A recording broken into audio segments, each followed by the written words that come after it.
Welcome to the Mindset Recruiting Podcast. I'm Alex Rojas, your talent advisor and host, and welcome to another podcast episode. This episode is all about DOGE Recruiting. It is here. I'm going to talk to you about how Elon Musk and President Trump have changed recruiting in 2025. Now, a little backdrop story about myself is that I am actually a Washington, D.C. native, and I've spent a good chunk of my career within the Capital Beltway. I mean, I have worked for some of the best government contracting companies in the world, in this planet. And so I understand the impact of DOGE and really what that means to the recruiters, to the job seekers, and to the companies. So DOGE is clearly making waves, and the recruiters need to be ready for this. With Elon Musk and President Trump pushing for workforce efficiency, job cuts are happening now. They are inevitable. There are literally going to be thousands and tens of thousands and hundreds of thousands of skilled government professionals that are entering the workforce right now, that are entering the private sector job market. And so in this episode, I'm going to give you 3 ways to prepare for DOGE. Stick around for my closing commentary, and I'm going to show you how you need to adapt right now that DOGE is here. I'm ready, I'm pumped, I'm excited. Let's discuss.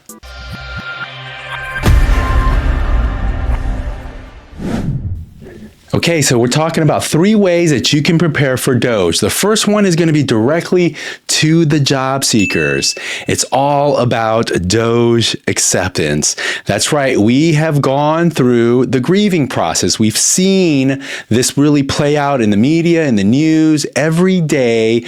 The shock, the anger stages of the grieving process, the reality of what's happening to our government is here. And so we're really kind of at that stage where it's all about acceptance. And so when we're talking about acceptance, what this means is that the federal workforce cuts, they're being forced, and they're being forced either through early retirement options that are given to employees or layoffs that are happening, right? People are getting fired. There's agencies right now that are on that DOGE hit list that are at risk. You could be one of those if you're part of those agencies, or you're being forced to return back into the office, right? And if you don't want to go back in the office and you're not even nowhere near your office, then a situation has changed dramatically for you.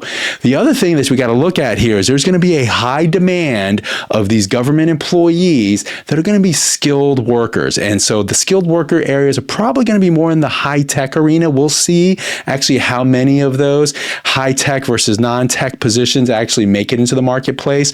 But if you're in software, cyber, engineering, AI, program management, administration type of roles, those are going to be very high level, prioritized type of talent that's going to be sought after. Now, job seekers, you have to adapt quickly. You have to reposition yourself for the commercial sector, for contracting roles, independent contracting roles that will be made available for you. Number 2 on how to prepare for this is going to be directly geared towards recruiters.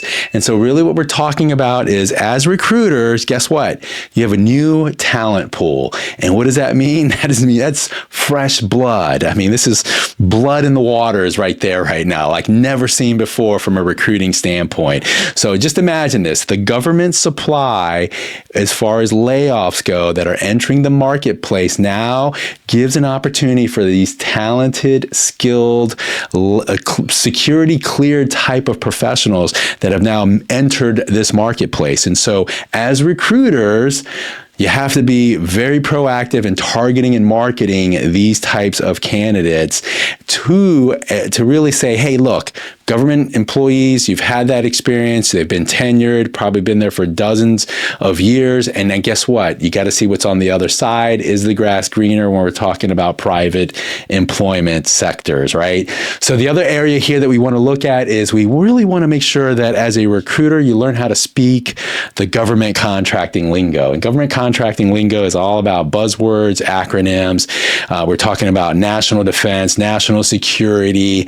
And when we're talking about security, military, and that type of mission-related work, the biggest upsell that why government contractors work or why the government employees work in what they do is because they have a sense of security and stability. And so there's going to be an opportunity that you can offer that in the commercial sectors, but you're also going to have a unique opportunity where you can dangle that carrot and actually offer a financial opportunity as well. Okay, number 3, as far as how to prepare for DOGE, it's going to be specifically relating to companies, and we're talking about getting battle ready. That's right. There's going to be some winners, some losers, and it's going to be all about how to retain talent. And so the government contractors right now, what they're facing is they're dealing with hiring freezes. They're dealing with job losses on contracts. So they're going to have to reassess their workforce, their strategy behind that workforce. Now, this has to happen pretty quickly because this is real time. I think I just heard the latest statement by Elon Musk that says that every day they need to save $5 billion a day. So if that's their baseline of measurement, that means there's going to be cuts. And so companies have to be prepared for that. The retention challenges are going to be really critical because this has got to rise because private sectors are now seeing the blood in the water. So they're going to be wanting to offer what appeals government employees to come over to the private sector versus hopping over to another government contracting company and going down that way. So companies are going to have to get creative on how they're going to market, advertise, brand their companies to retain these employees or bring them or woo them over.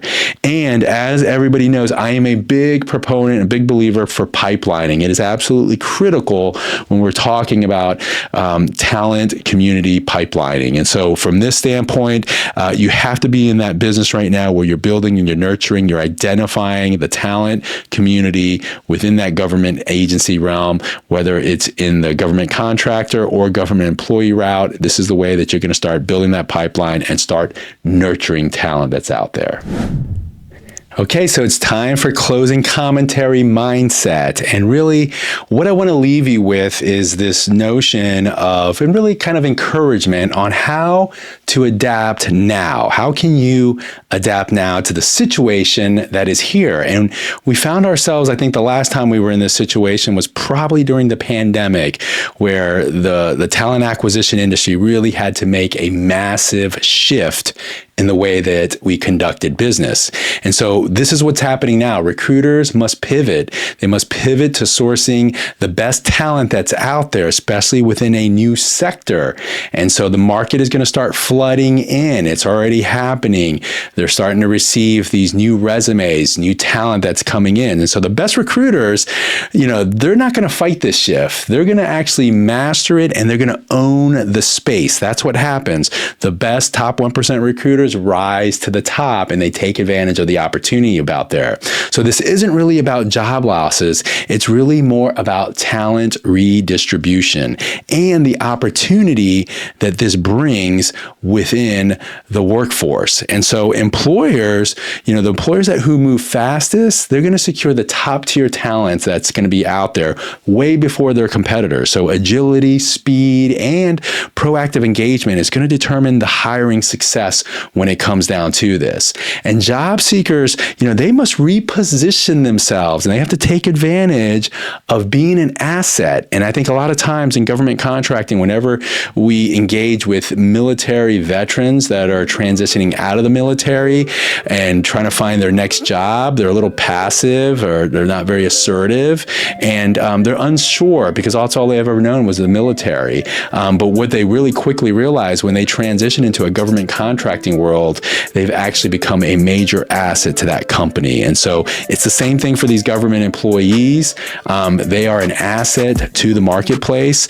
And I would actually leave you this, when we're talking about adapting here, and this is the biggest thing, and this has been a theme for me last year as well. It's all about AI, automation, sourcing strategies. They have to evolve. If you're a recruiting company right now, if you're a recruiting team that's still using the old ways of taking advantage of new tools and new technologies and new resources, you're going to be left behind. I hope this episode was informative. Please remember to like, to subscribe, to comment, and to share. More new episodes are on the way. And remember, until next time, it's all about the mindset.